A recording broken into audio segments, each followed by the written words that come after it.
Hello दोस्तों, आप सभी का स्वागत है आतिश इलेक्ट्रिकल टच पर। आज हम पढ़ने जा रहे हैं ट्रांसफार्मर में कितने टाइप्स के पार्ट्स होता है। वीडियो शुरू होने के पहले इसके पहले भी हम ट्रांसफार्मर क्या है और ट्रांसफार्मर कितने टाइप्स के होते हैं इसके बारे में वीडियो बना चुके हैं। आप यदि नहीं देखो तो जाकर जरूर देख लीजिए। चलो हम वीडियो स्टार्ट करते हैं। आप सभी वीडियो के अंत तक बने रहिए। चलो हम शुरू करते हैं। ट्रांसफार्मर में कितने टाइप्स के पार्ट्स होता है। फर्स्ट है कोर, सेकेंड है प्राइमरी वाइंडिंग, थर्ड है सेकेंडरी वाइंडिंग, फोर्थ है प्राइमरी टर्मिनल, फिफ्थ है सेकेंडरी टर्मिनल, सिक्स्थ है ऑयल टैंक,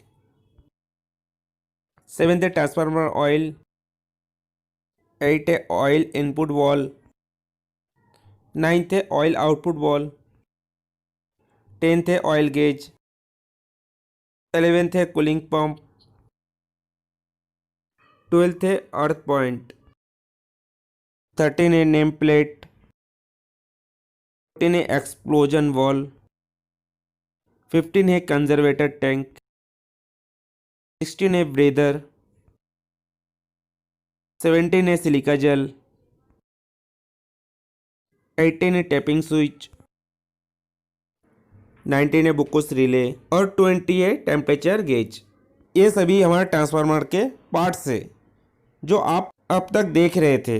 चलो हम आगे और देखते हैं ट्रांसफार्मर के पार्ट्स किस तरह दिखता है और किस आकार का होता है और ट्रांसफार्मर के पार्ट्स ट्रांसफार्मर में कहाँ यूज होता है। आप सभी वीडियो के अंत तक बने रहिए। फर्स्ट है कोर। आप जो ट्रांसफार्मर देख रहे हैं वो ट्रांसफार्मर के अंदर जो इस तरह दिखता है। कोर का कार्य यह प्राइमरी वाइंडिंग से सेकेंडरी वाइंडिंग में चुंबकीय परिपथ प्रदान करना। हम लैमिनेटेड सिलिकॉन स्टील का कोर प्रयोग करते हैं। जो लैमिनेटेड सिलिकॉन स्टील का एक एक पत्ती मिला के यहाँ कोर का आकार दिया जाता है। यह कोर की मोटाई 0.35 mm से 0.5 mm तक होता है। कोर को हम पहले कटिंग मशीन में कोर को साइज अनुसार कटिंग करके असेंबली करते हैं। असेंबली हो जाने के बाद हम इसको ट्रांसफार्मर में लगा देते हैं। प्राइमरी वाइंडिंग, जो ट्रांसफार्मर के अंदर इस तरह का आकार दिखाई देते हैं। प्राइमरी वाइंडिंग को कॉइल का आकार देके यहाँ कोर के ऊपर लगाया जाता है। प्राइमरी वाइंडिंग का कार्य यहाँ इनपुट सप्लाई प्रदान करना। Secondary winding, secondary winding transformer के अंदर जो इस तरह का आकार होता है। सेकेंडरी वाइंडिंग को यहाँ कॉइल का आकार देके प्राइमरी वाइंडिंग के ऊपर सेकेंडरी वाइंडिंग लगाया जाता है। सेकेंडरी वाइंडिंग का कार्य यह होता है आउटपुट सप्लाई को प्राप्त करना। प्राइमरी टर्मिनल, प्राइमरी टर्मिनल यह ट्रांसफार्मर के ऊपर जो इस तरह लगाया जाता है।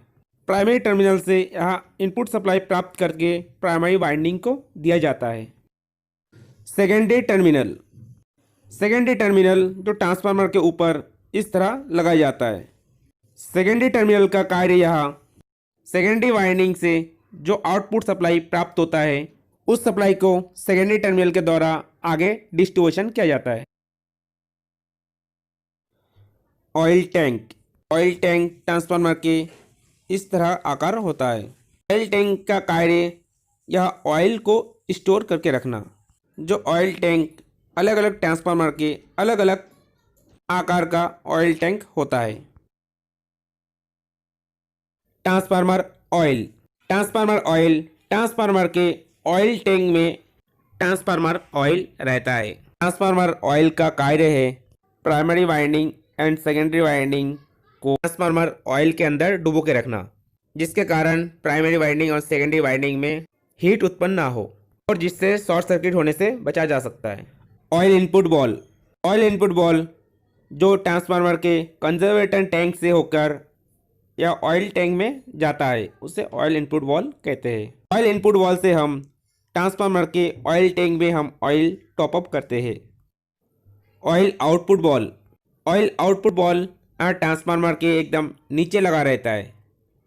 ऑयल आउटपुट बॉल का कार्य है ट्रांसफार्मर से ऑयल को बाहर निकालना, जिसे हम ड्रेन भी कहते हैं।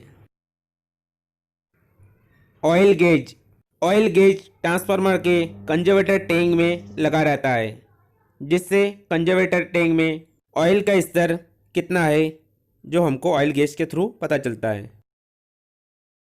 Cooling pipe, cooling pipe transformer में जो इस तरह दिखाई देते हैं। कूलिंग पाइप का कार्य है ट्रांसफार्मर की ऑयल यदि हीट हो जाए तो उसको कूलिंग करना। अर्थ पॉइंट, अर्थ पॉइंट भूमि के अंदर अर्थिंग किया जाता है। जो अर्थ पॉइंट को ट्रांसफार्मर के साथ जोड़ा जाता है। ट्रांसफार्मर में लाइनमैन काम करते समय यदि शॉर्ट सर्किट हो जाए तो शॉक लगने से बच सकता है। और बारिश के समय जो बिजली गिरता है वो अर्थिंग के द्वारा भूमि के अंदर चले जाता है। Name plate, name plate transformer में इधर लगा होता है। नेम प्लेट में हमारे ट्रांसफार्मर का पूरा जानकारी रहता है और नेम प्लेट से हमको पता चलता है ट्रांसफार्मर कितने केवी का है, कितना केवीए का है और ट्रांसफार्मर स्टार डेल्टा इसमें पता चल जाता है। Explosion valve, explosion valve transformer के ऑयल टैंक के साथ जुड़ा रहता है। ट्रांसफार्मर में ऑयल 100 डिग्री से यदि ज़्यादा हो जाए तो ऑयल टैंक से बाहर निकलने की कोशिश करता है, जो बड़े रूप से दुर्घटना हो सकता है। इसलिए जो एक्सप्लोजन वॉल्व के थ्रू ऑयल बाहर निकल जाता है। Conservator tank, conservator tank transformer के ऑयल टैंक के ऊपर लगा रहता है। कंजर्वेटर टैंक का कार्य ऑयल टैंक में यदि ऑयल का लेवल लो हो जाए तो उसको पूर्ति करना। ब्रीदर, ब्रीदर ट्रांसफार्मर के कंजर्वेटर टैंक के साथ जुड़ा रहता है। ट्रांसफार्मर में ऑयल ठंडा होकर सिकुड़ता है। ब्रीदर के सहायता से ट्रांसफार्मर के अंदर एयर जाता है। ब्रीदर का कार्य है एयर के साथ जाने वाली नमी, धूल को रोकना, जो सिलिका जेल करता है। Silica gel, silica gel transformer के ब्रीदर के अंदर रहता है। सिलिका जेल का कार्य है ट्रांसफार्मर के अंदर जाने वाली एयर के साथ नमी, धूल को रोकना। सिलिका जेल की कलर सफ़ेद होता है और नमी सोखने के बाद सिलिका जेल की कलर आसमानी नीले कलर की हो जाता है। Tapping switch, tapping switch transformer के सेकेंडरी वाइंडिंग में किया जाता है। टैपिंग स्विच के द्वारा हम वोल्टेज को कंट्रोल कर सकते हैं। बुकोस रिले, बुकोस रिले ट्रांसफार्मर के अंदर लगा रहते हैं। ट्रांसफार्मर में यदि कोई दोष उत्पन्न हो जाए तो बुकोस रिले के सहायता से अलार्म जनरेट करते हैं। अलार्म जनरेट होने के बाद ट्रांसफार्मर ऑटोमेटिक बंद हो जाता है।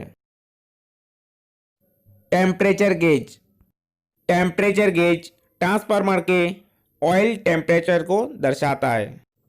दोस्तों, वीडियो आपको कैसा लगा कमेंट्स करके ज़रूर बताइए। इसको लाइक कीजिए, शेयर कीजिए और सब्सक्राइब ज़रूर कीजिए। Thank you.